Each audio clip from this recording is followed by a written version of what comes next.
आज हम रीजनिंग का प्रैक्टिस सेट छठा देखेंगे। इसमें रीजनिंग के 20 इंपॉर्टेंट प्रश्न हैं। यदि आप एसएससी रेलवे या किसी भी स्टेट एग्जाम्स की तैयारी कर रहे हो तो ये प्रैक्टिस सेट आपके लिए काफी इंपॉर्टेंट है, क्योंकि इस प्रैक्टिस सेट में जो प्रश्न दिए गए हैं इसी टाइप के प्रश्न आपकी परीक्षाओं में पूछे जाएंगे। तो चलिए हम शुरू करते हैं प्रश्न 1 से।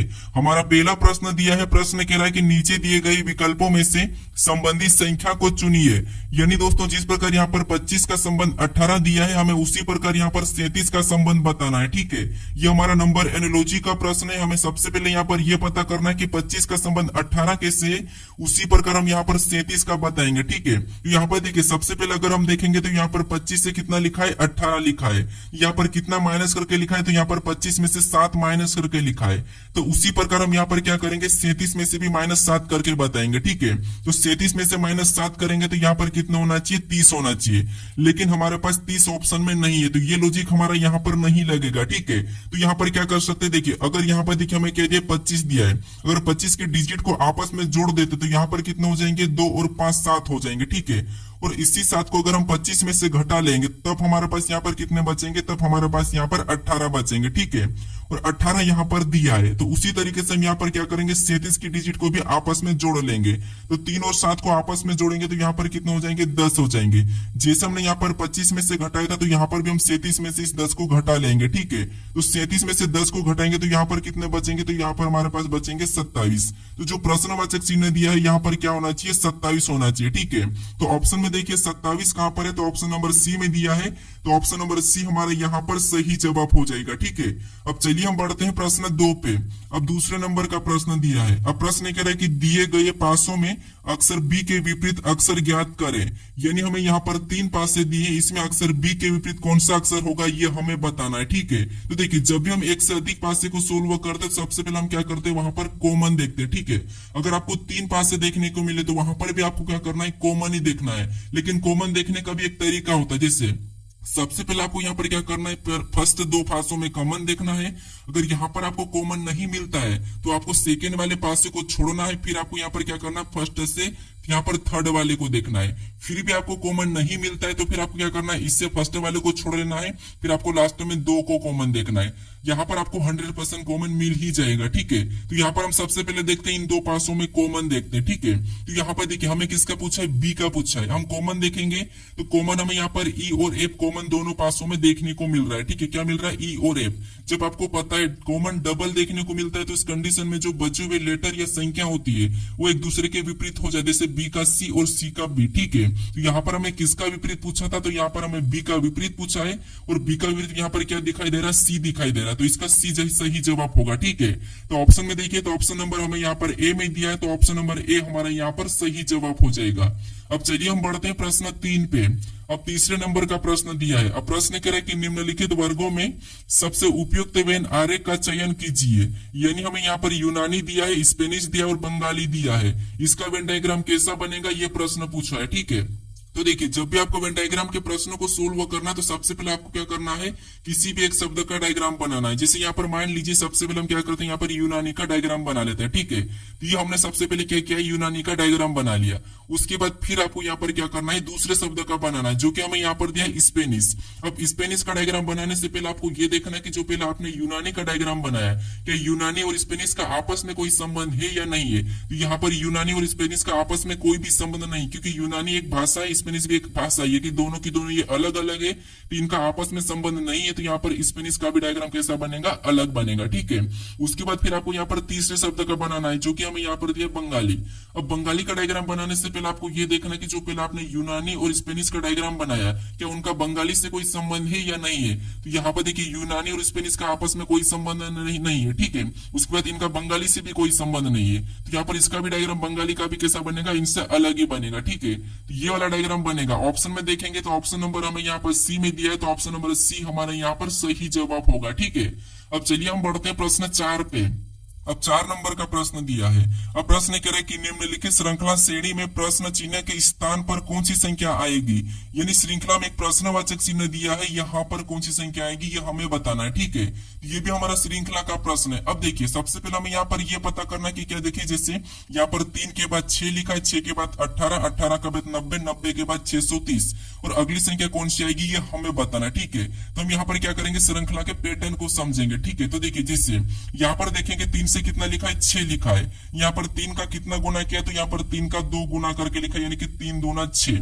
उसके बाद फिर आगे देखेंगे तो यहाँ पर 6 के बाद कितना लिखा है, 18।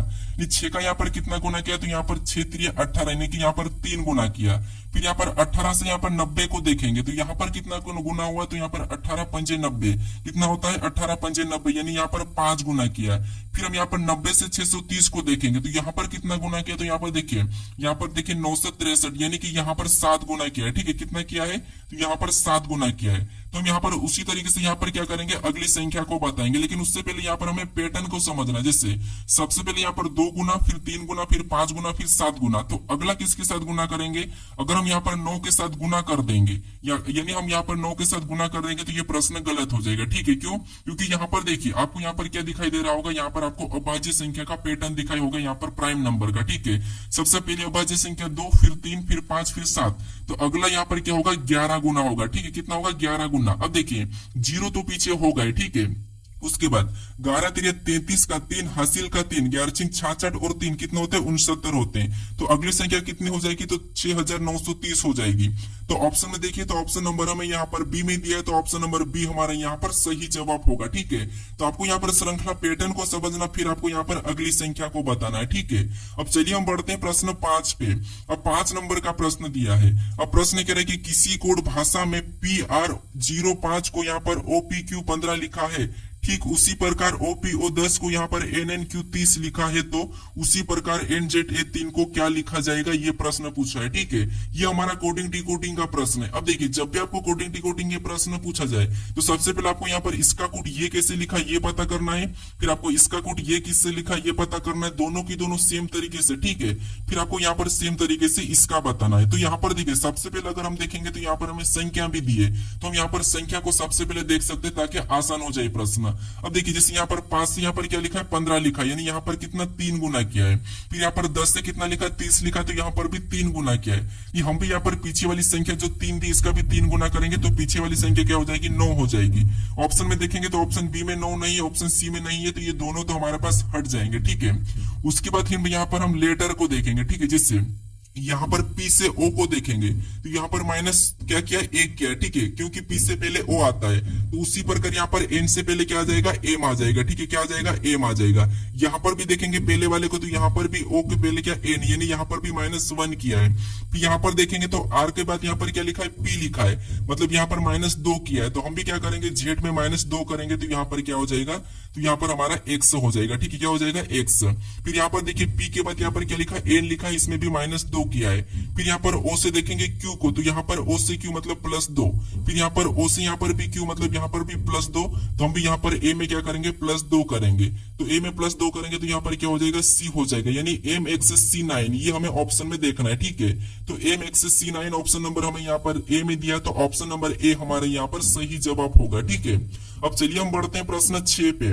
अब 6 नंबर का प्रश्न दिया है। अब प्रश्न कह रहा है कि विलुप्त अक्षर ज्ञात कीजिए, यानी दोस्तों यहाँ पर आप इसको संख्या कर लीजिए। ठीक है, यहाँ पर आप संख्या कर लीजिए। अब देखिए यहाँ पर हमें विलुप्त संख्या ज्ञात करना है। ठीक है, तो हमें जो प्रश्नवाचक चिन्ह दिया है यहाँ पर कौन सी संख्या होगी ये हमें बताना है। ठीक है, तो यहाँ पर देखिए सबसे पहला तरीका तो ये है कि आपको क्या करना है, जो प्रश्नवाचक चिन्ह दिया है उसी की जगह बाकी संख्या कैसे लिखी ये पता करना है। ठीक है, जैसे यहाँ पर 5 कैसे लिखा है और यहाँ पर 4 कैसे लिखा है ये पता करना है, फिर आपको यहाँ पर बताना है। ठीक है, तो यहाँ पर देखिए ऊपर वाली संख्या यानी हमें यहाँ पर 4 को पता करना है। ठीक है, तो ऊपर वाली संख्या कौन सी, हमारी यहाँ पर बड़ी संख्या। तो यहाँ पर इनको हमेशा क्या करें कि हमें यहाँ पर 4 मिले ये हमें पता करना है। ठीक है, या तो हम इन्हें जोड़ लेंगे या फिर माइनस करेंगे, गुणा करेंगे, कुछ भी कर हमें यहाँ पर 4 लाना है। ठीक है, तो देखिए जैसे अगर हम यहाँ पर माइनस करेंगे तो कितने बचेंगे, 20 बचेंगे, लेकिन यहाँ पर 4 लिखा, तो यहाँ पर हम क्या कर सकते हैं, देखिए यहाँ पर अगर देखिए क्योंकि माइनस करने पर कितने बच रहे हैं, 20 बच रहे हैं। ठीक है, तो 20 तो ना तो इसका वर्ग है और ना ही घन है, तो ये तो होगा नहीं। फिर यहाँ पर क्या कर सकते हैं, देखिए अगर हम यहाँ पर 42 और 22 को आपस में जोड़ देंगे तब हमारे पास यहाँ पर कितना हो जाएंगे, 64 हो जाएंगे। ठीक है, कितना हो जाएंगे, 64। और 64 को देखेंगे तो ये 64 क्या है, ये 64 हमारा 4 का घन है। ठीक है, क्या है, 4 का घन है। उसी तरीके से हम दूसरी आकृति के पता करेंगे। ठीक है, यहाँ पर भी क्या करेंगे, सेम तरीके से 75 और 50 को आपस में जोड़ लेंगे। ठीक है, जैसे हमने यहाँ पर जोड़ा था। तो 75 और 50 को जोड़ेंगे तो यहाँ पर कितना होंगे, 125 हो जाएंगे। ठीक है, और 125 भी क्या है, तो ये भी हमारा 5 का घन है। क्या है, 5 का घन है। यानी हमें यहाँ पर लॉजिक पता चल चुका है। ठीक है, क्या करना है, ऊपर वाली संख्या को जोड़ना है, उसके बाद जो संख्या आती है वो किसका घन है ये बताना है।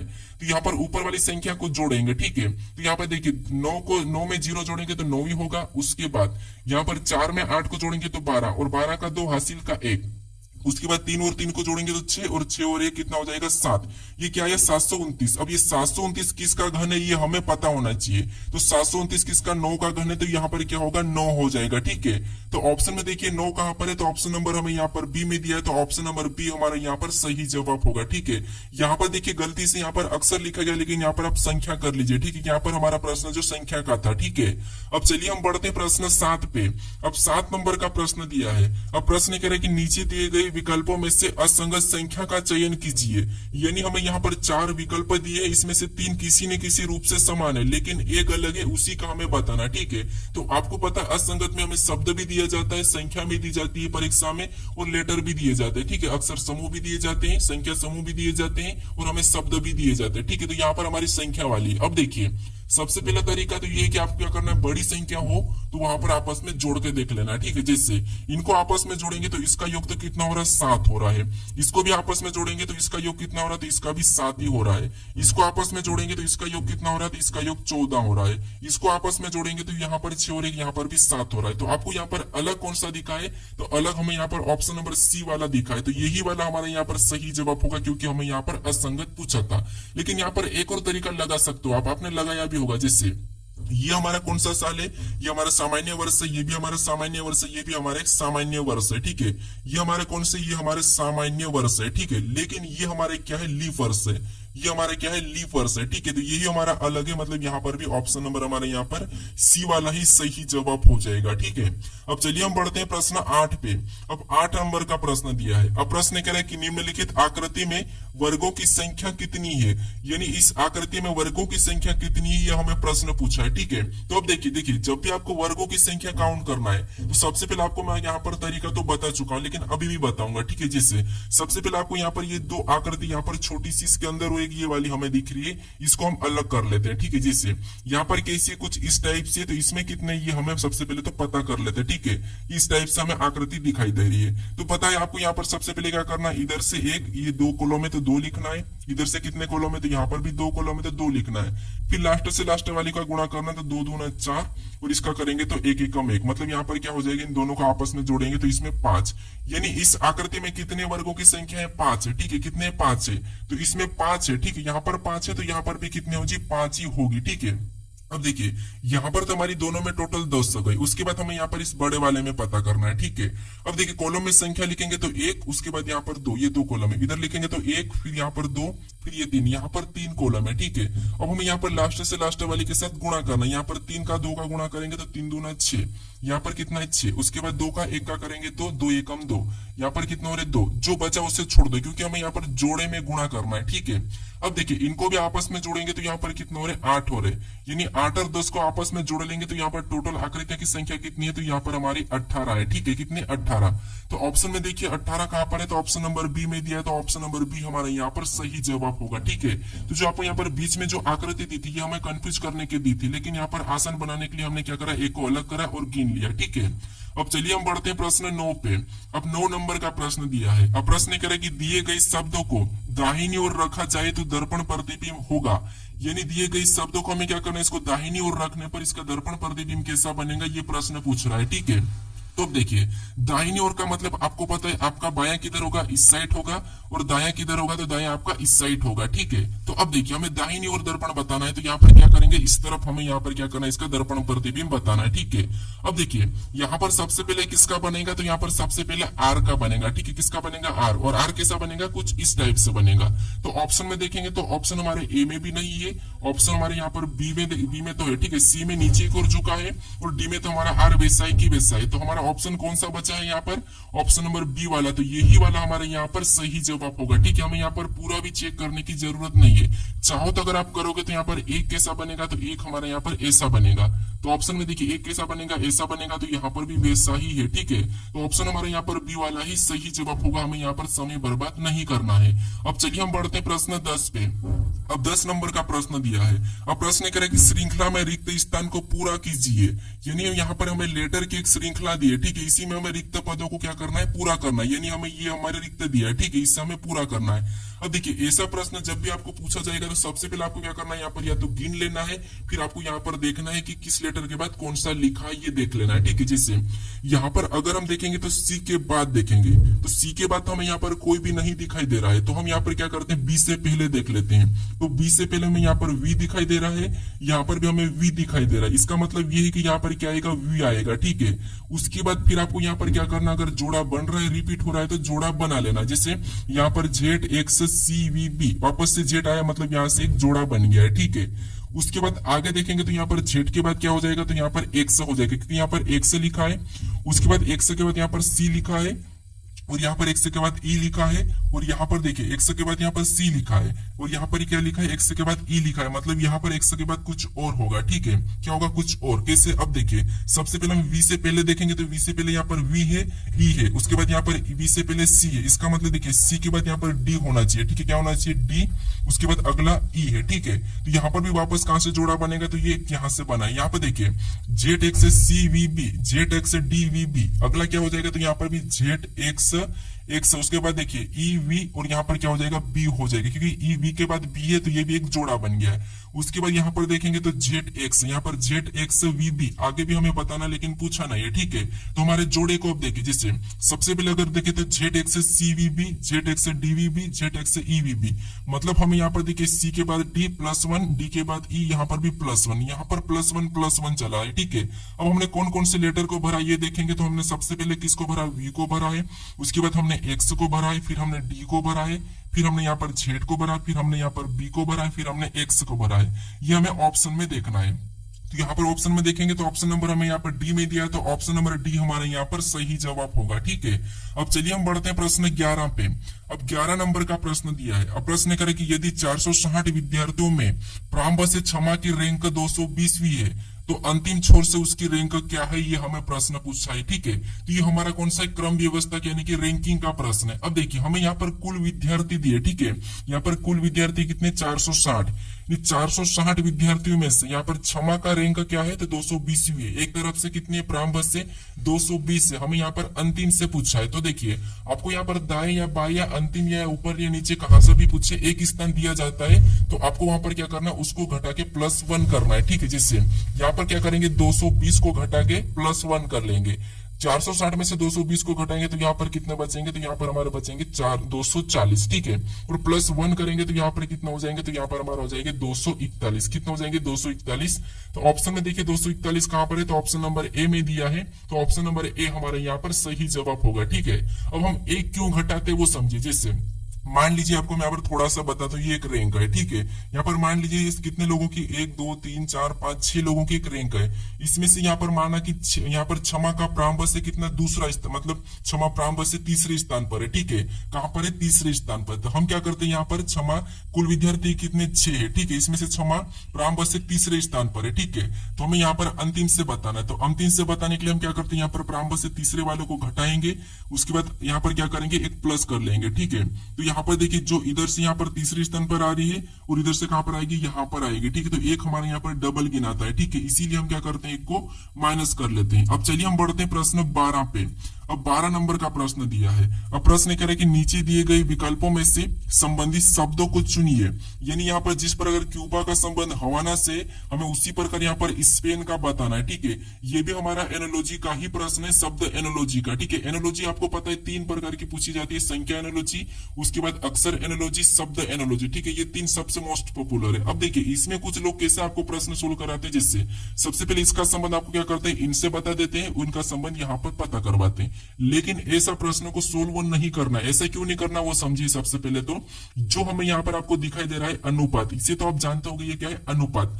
अनुपात का मतलब ये कि इन दोनों का रेशो, रेशो यानी कि इन दोनों का अनुपात, यानी प्रश्नवाचक चिन्ह हमें इस तरफ दिया है तो हमें ये वाली का पता करना है। अगर आपको प्रश्नवाचक चिन्ह कहां पर, अगर यहां पर दिया जाता तो फिर आपको इधर से इससे पता करना है, ठीक है। तो ये जो हमें यहाँ पर अनुपात दिया है इसी का मतलब, ठीक है। तो जो संबंध इनका आपस में है वही संबंध हमें इनका बताना, क्योंकि यहाँ पर हमें समानुपात दिया है। समानुपात मतलब डबल अनुपात। डबल अनुपात यानी कि समानुपात का मतलब आपको पता है समान तरीका। जो यहाँ पर जो दिया है वही तरीका हमें यहाँ पर लगाना है, समान, ठीक है। तो इसीलिए आपको यहाँ पर इसका संबंध इससे नहीं बताना है और इसका इससे नहीं बताना है, ये याद रखना, ठीक है। भले ही आपको इसका संबंध मिलेगा लेकिन आपको नहीं बताना है, ठीक है। तो अब देखिए यहाँ पर जैसे क्यूबा का संबंध किससे, हवाना से, ठीक है। तो हमें यहाँ पर स्पेन का बताना है। अब देखिए क्यूबा एक क्या है, देश है, और इसकी राजधानी क्या है, हवाना है, और यहाँ पर हवाना दिया है। तो उसी तरीके से हम क्या करेंगे, यहाँ पर स्पेन भी एक देश है, इसकी राजधानी क्या है ये आपको पता होना चाहिए। तो स्पेन की राजधानी क्या है, मैड्रिड है। मतलब ऑप्शन नंबर हमारे यहाँ पर कौन सा वाला, सी वाला सही जवाब होगा। स्पेन की राजधानी क्या है, मैड्रिड है। अब देखिए यहाँ पर क्या दे, एथेंस दिया, ये किसकी राजधानी है, तो ये हमारी ग्रीस की राजधानी है। उसके बाद यहाँ पर रोम दिया है, रोम किसकी राजधानी थी, ये हमारी इटली की राजधानी। अब ये हमारी टोक्यो किस देश की राजधानी, ये हमें क्वेश्चन, यानी कि इसका आप मुझे कमेंट करके बताइए कि टोक्यो किस देश की राजधानी है, ठीक है। अब चलिए हम बढ़ते हैं प्रश्न 13 पे। अब 13 नंबर का प्रश्न दिया है। अब प्रश्न करेंगे यदि ए बराबर गुणा और बी बराबर भागित और सी बराबर माइनस और डी बराबर प्लस, ये तो समीकरण का मान क्या होगा, ये प्रश्न पूछा है। यानी हमें यहाँ पर एक समीकरण दिए जिसमें क्या यहाँ पर लेटर दिए, ठीक है, अक्षर वाली समीकरण दी है। इसमें हमें ये कहा कि ए का मतलब गुणा है, बी का मतलब भाग है, सी का मतलब माइनस है और डी का मतलब प्लस है। तो आपको इस समीकरण को सोल्व करना, इसका समीकरण का मान क्या होगा ये बताना है, ठीक है। तो देखिए सबसे पहला तरीका तो यहाँ पर बता रखा है कि ए का मतलब क्या है, गुणा है, तो ए की जगह कौन सा चिन्ह लगेगा, गुणा का। उसके बाद बी का मतलब भागित कह रहा तो यहाँ पर बी की जगह भागित का चिन्ह लगेगा। सी का मतलब माइनस का तो यहाँ पर माइनस लग जाएगा। डी का मतलब प्लस का तो यहाँ पर प्लस लगा लेंगे, ठीक है। फिर हमें यहाँ पर समीकरण को सोल्व करना, जैसे यहाँ पर देखिए 55 दिया है, उसके बाद गुणा 5 क्या है, गुणा 5, फिर भागित लगाएंगे और भागित कितना है, 5 ही है। उसके बाद फिर माइनस लगाएंगे, माइनस भी कितना है, 5 ही है। फिर प्लस लगाएंगे, लास्ट वाला क्या है, 3 है। इस समीकरण को हमें सोल्व करना है, ठीक है। अब देखिए सबसे पहले यहाँ पर हम भाग को सोल्व करते हैं बोर्डमास रूल में, ठीक है। तो यहाँ पर भाग को सोल्व करेंगे तो यहाँ पर कितना बचे, एक ही बचेगा, ठीक है। और यहाँ पर उसके बाद आपको पता है गुणे को सोल्व करते हैं, ठीक है। क्या करते हैं, गुणा को सोल्व करते तो यहाँ पर एक के साथ गुणा करेंगे तो 55 एकम 55 ही होगा। ये 55 वाला तो हमने ये उतार लिया। उसके बाद माइनस कितना होगा, 5 और प्लस 3 का, ठीक है। अब देखिए यहाँ पर आप माइनस कर सकते हो या प्लस कर सकते हो, ठीक है।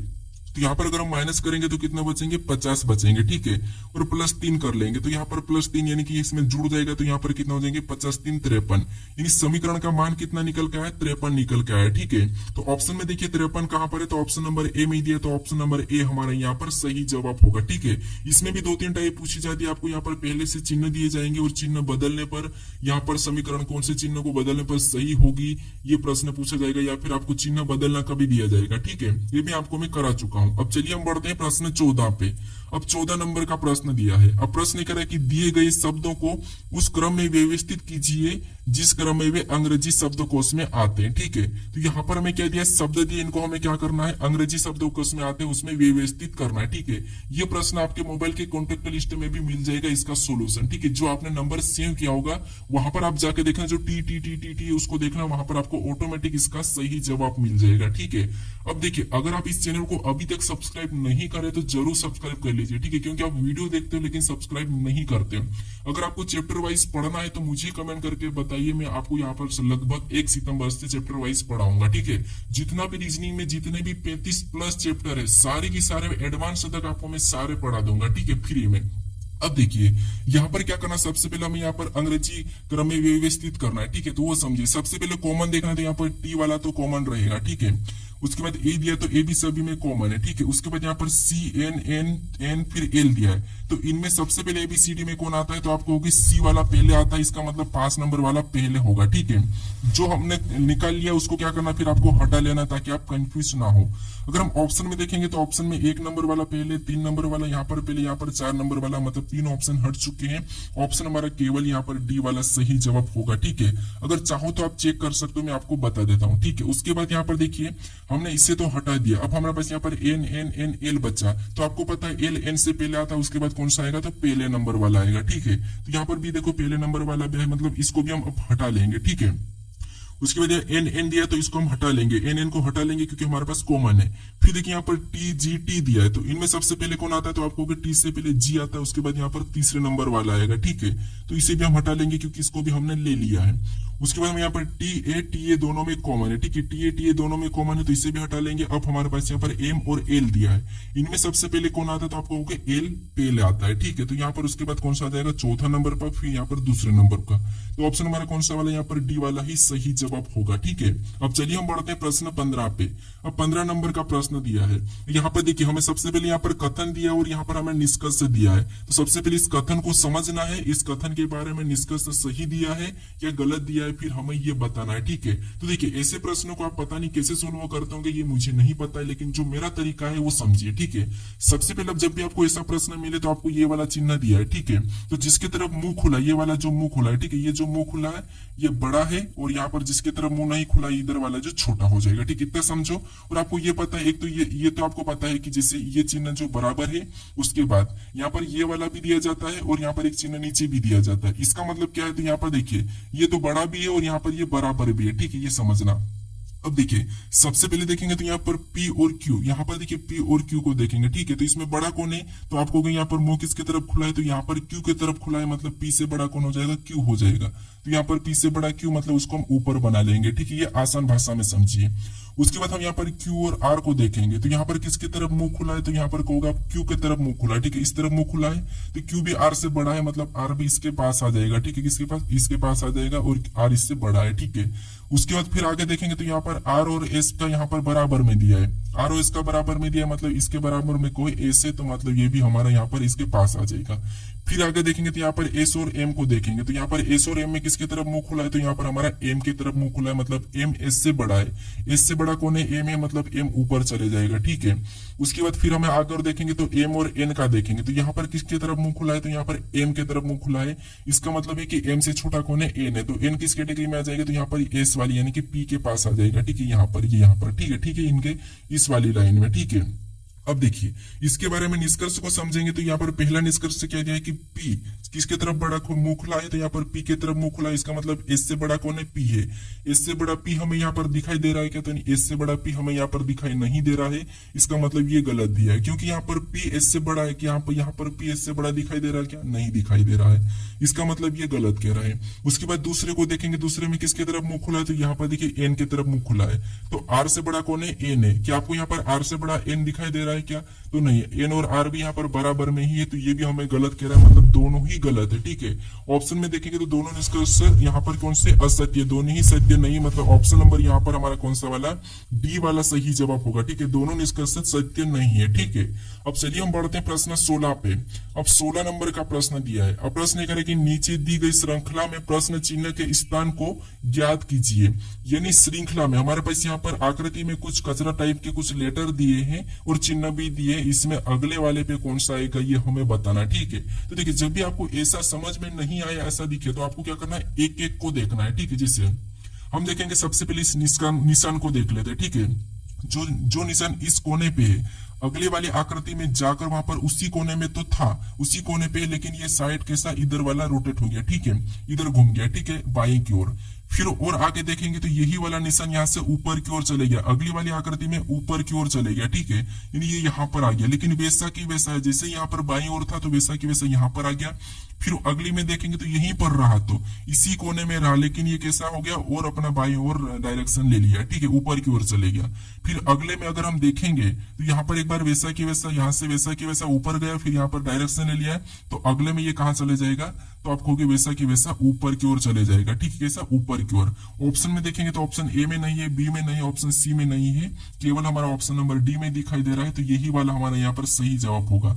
लेकिन आप यहाँ पर एक और चेक कर लीजिए। ठीक है, जैसे अब डी को देखेंगे तो डी यहाँ पर हमारा कैसा दिखाई दे रहा है, इस टाइप दिखाई दे रहा। फिर इधर देखेंगे तो डी हमारा यहाँ पर सीधा हो गया। ठीक है, अब अगले में देखेंगे तो यहाँ से ये इस तरह वापस आ गया, यानी कि इस कोने पे आ गया, वैसा की वैसा। फिर अगले में देखेंगे तो वापस से और मुड़ गया। ठीक है, तो अगले में देखेंगे तो डी हमारा कहां पर चले जाएगा, वैसा की वैसा यहाँ पर चले जाएगा। तो यहाँ पर देखेंगे तो ये हमारा यहाँ पर जा रखा, मतलब ऑप्शन डी वाला ही हमारा यहाँ पर सही जवाब होगा। ठीक है, अब चलिए हम बढ़ते हैं प्रश्न 17 पे। अब 17 नंबर का प्रश्न दिया है।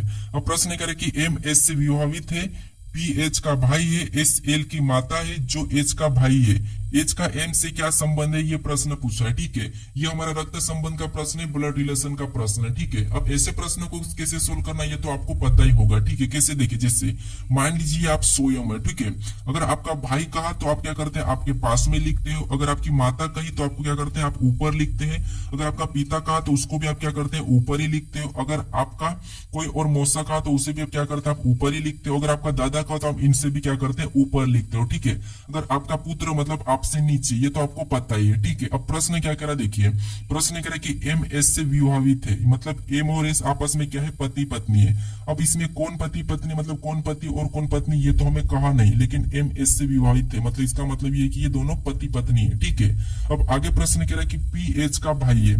पी क्या है, तो पी एच का भाई है। ठीक है, यानी यहाँ पर देखिए एच का भाई कौन है, पी है। तो यहाँ पर क्या करते हैं हम, देखिए थोड़ा सा समझिए, यहाँ पर पी क्या है, एच का भाई है। ठीक है, पी एच का भाई तो साइड में बना लेते हैं, पी एच का भाई है। और पी भाई तो इसे हम क्या करते हैं, प्लस बना लेते हैं। ठीक है, एक लड़का है। उसके बाद आगे प्रश्न कह रहा है कि एस एल की माता है। एस क्या है, एल की माता है, मतलब एस एल की माता है तो एल इसका क्या हो जाएगा, पुत्र हो जाएगा, पुत्री। एस एल की माता है तो यहाँ पर एल नीचे आ जाएगा। अब एल पुत्र की पुत्री, ये तो हमें कहा नहीं, लेकिन इसको माता कहा तो माइनस लगा लेंगे। अब ये माता है तो ये क्या हो जाएगा, पुरुष हो जाएगा। अब ये दोनों पति पत्नी हो गए। ठीक है, आगे प्रश्न करा कि जो एच का भाई है। ठीक है, एस एल की माता है, जो एच का भाई है। एस एल की माता है, जो एच का भाई है, इसका मतलब ये है कि इस एच का भाई कौन है, एल है। तो यहाँ पर हम प्लस लगा देते, ये भाई है। ठीक है, अब आगे प्रश्न क्या करे, प्रश्न करे कि एच का एन से क्या संबंध है। एच का एम से क्या संबंध है, ये प्रश्न पूछा है।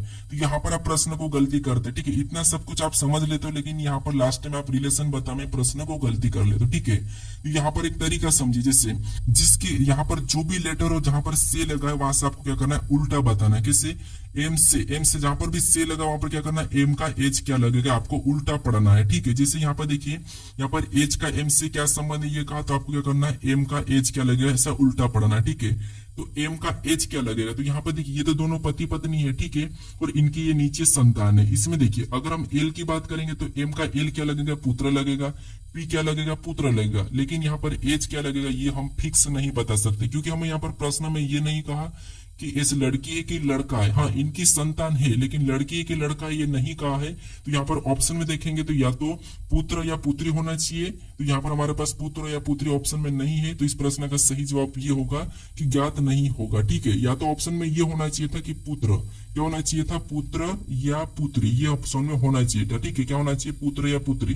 तो हम क्या करते हैं, इस ऑप्शन को लगाते हैं, लेकिन हमारे पास ऑप्शन में नहीं है, तो हम प्रश्न में कौन सा ऑप्शन लगाएंगे, ज्ञात नहीं होगा। ठीक है, तो ऑप्शन नंबर डी हमारा यहाँ पर सही जवाब होगा। अब चलिए हम बढ़ते हैं प्रश्न 18 पे। अब 18 नंबर का प्रश्न दिया है। अब प्रश्न करे कि निम्नलिखित में से कौन सा शताब्दी वर्ष नहीं है। ये हमारा कैलेंडर का प्रश्न है, और इसमें कह रहा है कि कौन सा एक शताब्दी वर्ष नहीं है। ठीक है, ये आपको पता होना चाहिए कि कौन सा शताब्दी वर्ष होता है, कौन सा लीप वर्ष होता है, कौन सा सामान्य वर्ष होता है। ठीक है, ये तीनों चीज आपको पता होना चाहिए। अब देखिए आपको मैं थोड़ा सा समझाता हूँ। जैसे जब भी आपको यहाँ पर लीप वर्ष पता करना, मान लो ये एल मतलब लीप वर्ष, एस मतलब सामान्य, और वापस में यहाँ पर एस और एस लगा दे तो ये कौन सा है, शताब्दी। ठीक है, ये तीन वर्ष आप समझो। सबसे पहले हम लीप वर्ष कैसे पता करते हैं, जिसमें दोनों में भाग चले गया। मान लो ये 24 दिया है, लास्ट तक की दो डिजिट। ठीक है, वर्ष में लास्ट तक की कौन सी, 2 डिजिट, मतलब ये 24 दिया है, यानी कि 2024 मान लीजिए। इसमें अगर हम 4 से भाग देंगे 2024 में, और 4 से भाग लास्ट की 2 डिजिट में चले गया, मतलब वो कौन सा वर्ष, लीप वर्ष। जिसमें अगर मान लो दो यहाँ पर 2025 लेंगे, 2025 में 4 से भाग नहीं जाता है, तो वो कौन सा वर्ष, सामान्य वर्ष। अब शताब्दी वर्ष कौन सा है, शताब्दी वर्ष हो जो है कि यहाँ पर लास्ट में 2 डिजिट में भाग, जब भाग ही नहीं दिया जाता है। ठीक है, जैसे भाग दिया ही नहीं जाता है, पीछे 0 आ जाते हैं, जहां पर हम 400 से भाग देते हैं, वो कौन सा होगा, शताब्दी वर्ष होगा। जहां पर पीछे 0 होगा, पीछे 2 डिजिट 0 होगी, वो कौन सा वर्ष होगा, शताब्दी वर्ष होगा। ठीक है, तो यहाँ पर देखेंगे इसकी शताब्दी वर्ष यहाँ पर कौन सा है, तो यहाँ पर देखिए कौन सा नहीं है, ये प्रश्न पूछा। अब इसमें 2 0 है, मतलब शताब्दी वर्ष है। यहाँ पर 2 0 है, शताब्दी वर्ष है। यहाँ पर 2 0 शताब्दी वर्ष है। लेकिन यहाँ पर 2 0 नहीं है, मतलब ये कौन सा वर्ष नहीं है, तो ये शताब्दी वर्ष नहीं है, इसका मतलब यही वाला हमारे यहाँ पर सही जवाब होगा। ठीक है, अब ये कौन सा वर्ष है ये आपको बताना है, क्या मैं बताऊं? ठीक है, तो हम क्या करते हैं, वर्ष कौन सा ये पता करने के लिए सबसे पहले तो देखते हैं कि पीछे की 2 डिजिट में भाग देते हैं, किससे? 4 से। तो इसमें 4 से भाग देंगे तो 8 बार में कट चुका है, मतलब ये कौन सा है, ये एक लीप वर्ष है। 2000 यहाँ पर 1932 भी कौन सा है, लीप वर्ष है। ठीक है, कौन सा शताब्दी वर्ष नहीं है, तो यहाँ पर हमारा ऑप्शन नंबर सी वाला सही जवाब हो जाएगा। ठीक है, अब चलिए हम बढ़ते हैं प्रश्न 19 पे। अब 19 नंबर का प्रश्न दिया है। अब प्रश्न कह रहे कि नीचे दिए गए कागज को मोड़ा और काटा जाता है तो उसे खोलने पर होगा, यानी कि कैसा दिखाई देगा, ये प्रश्न पूछा है। ठीक है, तो देखिए पेपर कटिंग फोल्डिंग के प्रश्न इंपोर्टेंट है एसएससी और रेलवे के लिए, तो काफी इंपोर्टेंट है। ठीक है, तो इन प्रश्नों को कैसे सोल्व करना वो समझिए। जिससे सबसे पहले आपको यहाँ पर देखना है कि ये जो इतना सा भाग है ये दिया क्या है, किस तरह दिखाई दे रहा है, ये देख लेना है। ठीक है, और कैसा दे रहा। फिर हमें यहाँ पर कह रहा है कि इस तरफ इस निशान को घुमाना है, यानी कि ये जो निशान दिया है इधर हमें क्या करना है, कागज को मोड़ना है। जब हम यहाँ पर इस निशान की तरफ कागज को मोड़ देंगे तो आपको पता है ये वाला हिस्सा इधर चले जाएगा। ठीक है, तो यहाँ पर इसका जो बिंदिया यहाँ पर वो भी यहाँ पर सेम तरीके से ऐसी 3 बिंदिया बन जाएगी। ठीक है, और ये हिस्सा भी कैसा हो जाएगा, कुछ ऐसा बनेगा, और यहाँ पर ऊपर हिला हिस्सा भी यहाँ पर ये कट जाएगा। ठीक है, ये 3 बिंदिया बनी। फिर हमें यहाँ पर ऊपर की ओर कह रहा है, ऊपर की ओर मतलब ये वाला हिस्सा तो इतना तो बन चुका है। ठीक है, ये तो हो ही गया है। उसके बाद ऊपर की ओर अगर हम इसे करेंगे तो ऊपर वाला वैसा की वैसा नीचे छपेगा, यानी कि जल प्रतिबिंब जैसा। तो नीचे छपेगा तो ये 2 बिंदिया तो वैसी ही रह जाएगी और ऊपर वाला नीचे आ जाएगा। इधर भी 2 बिंदिया वैसी ही रहेगी और ऊपर वाला नीचे आ जाएगा। ठीक है, फिर यहाँ पर एक निशान ये बनेगा और यहाँ पर एक निशान ऐसा बनेगा। ठीक है, उसके बाद यहाँ पर भी ये कट होगी, यहाँ पर कौन सी वाली, नीचे से ये कट होगी, इधर से भी ये कट होगी। ये हमें ऑप्शन में देखना है। तो ऑप्शन में देखिए, तो ऑप्शन में देखेंगे तो देखिए यहाँ पर हमें ऊपर नीचे आमने सामने, मतलब ये हमारा अलग अलग दिखाई दे रहा है। ठीक है, ये और ये अलग दिखाई दे रहा है, तो ऑप्शन ए तो नहीं होगा। ऑप्शन यहाँ पर देखेंगे बी, और यहाँ पर बी में देखेंगे तो हाँ बी हमारा मैच हो रहा है, सी भी मैच हो रहा है, लेकिन सी में हमारा ये बीच वाला डब्बा सही नहीं है, तो ये वही नहीं होगा। ये भी हमारा ऊपर नीचे है, तो ये भी हमारा नहीं होगा। तो ऑप्शन सी और डी भी नहीं होगा, केवल हमारा यहाँ पर ऑप्शन नंबर बी वाला कौन सा होगा, सही जवाब हो जाएगा। ठीक है, अब चलिए हम बढ़ते हैं प्रश्न 20 पे। अब 20 नंबर का प्रश्न दिया है। अब प्रश्न कह रहा है कि निम्नलिखित आकृति में प्रश्न चिन्ह के स्थान को पूरा करें, यानी इस आकृति में एक प्रश्नवाचक चिन्ह दिया है, यहाँ पर किस विकल्प को रखे कि यह आकृति हमारी पूरी होगी, ये प्रश्न पूछा है। ठीक है, अब देखिए यहाँ पर हम क्या करेंगे, सबसे पहले फर्स्ट वाले भाग को लेंगे, ये वाला गोल छोटा वाला। ठीक है, कौन सा वाला, यहाँ पर ये छोटा वाला सबसे पहले पूरा करेगा।